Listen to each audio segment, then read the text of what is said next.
Hello, I'm Hank Green, and this is SciShow. So we made a video about this once before, but some of the studies we cited turned out to be bunk, and in general, I think we played our cards too close to our chest when it comes to how we really feel about genetic engineering here at SciShow. So, why are GMOs bad? They're not. They just aren't. Not intrinsically, and certainly not for your health. We've been eating them for decades with no ill effects, which makes sense because a genetically modified organism is simply an organism like any other organism that produces tens of thousands of proteins, but one or two of them were proteins that were chosen specifically by us humans. Genetic engineering is necessary for the continued success of the human experiment here on planet Earth, just like the advent of nitrogen fixing allowed for more fertile fields that saved millions from starvation. The fruits of genetic engineering, sometimes literally, will help us face the significant challenges of a world with more and more people and a climate that is less and less stable. Of course, just like nitrogen fixing allowed Germany to build bigger bombs, genetic engineering is a tool that can be used for good or for evil. So yes, it must be studied and controlled and understood, but that understanding has to start with, like, us. Right now.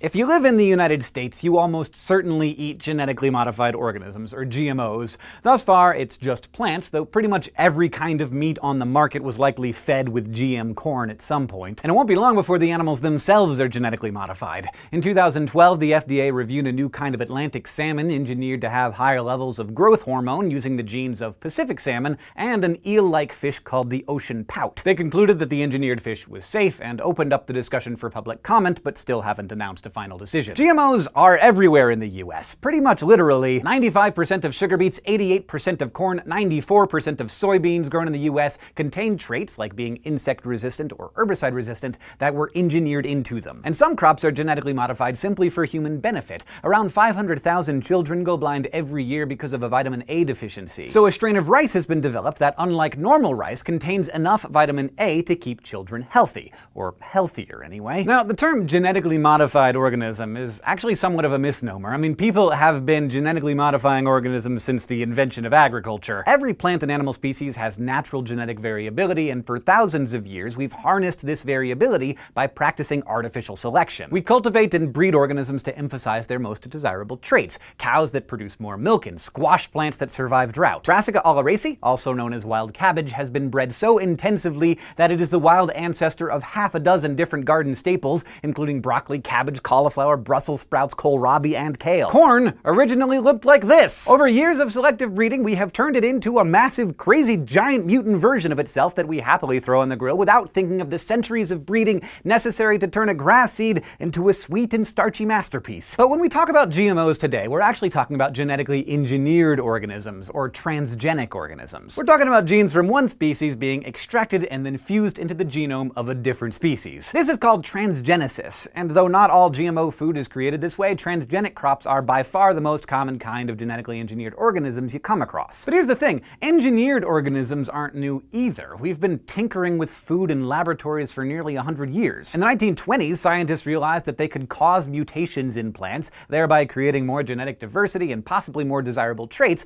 by exposing them to X-rays and gamma rays and various chemicals. Through the 1970s, these methods of mutation breeding were quite popular and completely unregulated and largely ignored by the public. Thousands of cultivars produced this way are currently on the market. It's a kind of brute force hack. Just mess the genes up, plant the seeds, and see what happens, and then breed the cool new traits back into various strains of crop. Then, in 1983, scientists pioneered a new tactic where they successfully took a gene from an antibiotic-resistant bacterium and spliced it into the DNA of a tobacco plant. Now, of course, antibiotic-resistant tobacco doesn't have any real purpose, but it did prove that single gene transfer was possible. The new practice of transgenics was born. Now, the GM industry wasn't really able to take hold until 1994, when the USDA approved something called the Flavor Saver tomato, a fruit invented by a California biotech company that was altered so that it took longer to ripen, giving it a longer shelf life. It was the first genetically engineered crop sold to consumers. The Flavor Saver, though, didn't last very long, partly because people didn't like the taste, and partly because others, mainly in Europe, were suspicious of its genetic alterations. The Flavor Saver and its non-ideal flavor touched off a debate that continues to rage. Today, most GMOs aren't found in your produce section like the Flavor Saver. lifesaver was.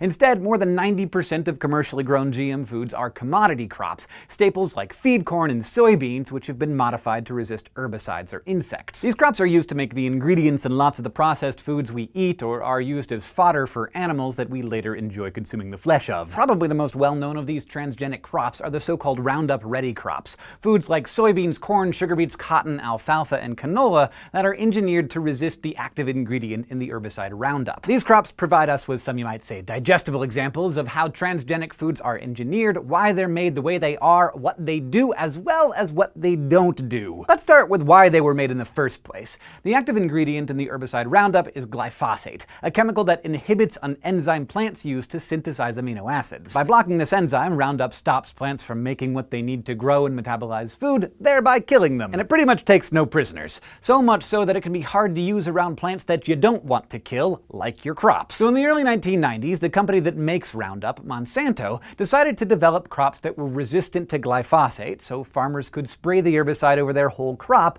but only kill the weeds. See, there are these microorganisms that produce an enzyme that is unaffected by glyphosate. All Monsanto had to do was transfer those bacteria genes to food plants, and farmers could use Roundup to protect their crops without killing them. So they extracted small pieces of bacterial DNA that were responsible for making the enzyme and set about introducing them into plants. But how do you get the genes of a bacterium into the nucleus of a plant cell? On the Tree of Life, plants and bacteria are not even on the same branch. Well, it turns out that there are a couple of pretty interesting ways. The first involves gene guns. Yeah, you heard me, gene guns. Gene guns do pretty much what they sound like, literally and kind of haphazardly blasting DNA into plant cells. Most commonly used to engineer corn and rice species, they start with tiny particles of gold that are coated with hundreds of copies of a desired donor gene called a transgene. Cells from the plant that's going to receive the new genes are put into a vacuum chamber and then fire away. The gene-covered gold particles are shot at the cells using high-pressure gas. Once inside the nucleus of a plant cell, the gold dissolves, and the scientists cross their fingers and hope that the DNA is taken up by the chromosomes in the nucleus, which it sometimes is. Once the transgenes have been incorporated into the plant's DNA, it can then be bred into offspring plants. It's not exactly elegant, but it's a heck of a lot more subtle than just bombarding the seed with radiation and hoping for the best. Another more recent and more effective way to create transgenic organisms involves using a soil-dwelling bacterium called agrobacterium. This is a plant parasite and a natural genetic engineer. It has an extra and quite special piece of DNA called a plasmid that can move outside the bacterium and implant itself into a plant cell. In nature, the agrobacterium uses this little trick to recode plant cells to grow food for it,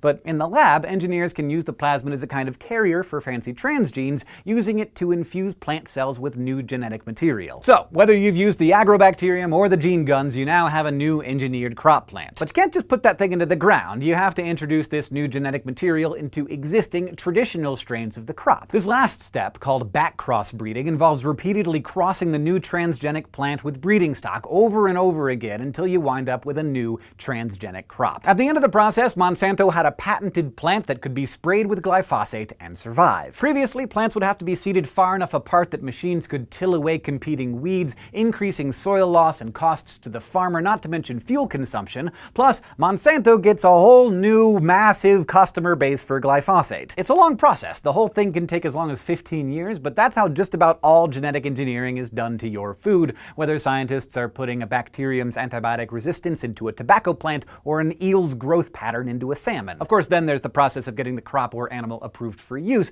which can also take quite a number of years. At the moment, it's extremely expensive, though there are some technologies on the horizon that might make it cheaper. The fact that it's so expensive and yet still economically worth doing indicates how extremely useful GM crops can be. It also means that the companies that produce them closely guard and restrict the patents and sale and growth and even research done on the crops. One of the reasons engineered foods are attacked so viciously is not because of the scientific consequences of their existence, but the economic and cultural consequences of placing so much power over our food supply into the hands of very few, very large companies. The GMO debate has become something of a surrogate for a much larger debate about economics that frankly is out of our league. There are some scientific concerns about genetically modified food. How does inserting a single gene, for example, rather than swapping out huge chunks of genetic material affect the genome at large? We used to think not at all, but it turns out that the genome is more complicated than that. Additionally, many farmers save non-patented seed for next year's crop, something you can't do with patented GM crop seed. But if your public domain seed was unintentionally fertilized by a patented strain, you might find that suddenly the seed you saved from last year's harvest to plant next year has genes owned by someone else. Someone who is, it turns turns out suing you. And if your livelihood depends on selling certified organic crops or selling into markets where GMOs are prohibited, the consequences can be even more dire. And of course, the traits we're engineering into crops might have potential ecological effects. Like if we're engineering in insect resistance, we want to make sure that we're not harming the insects that we do like bees and butterflies. But after having been consumed in hundreds of millions of meals by me and probably by you, and having been studied for decades,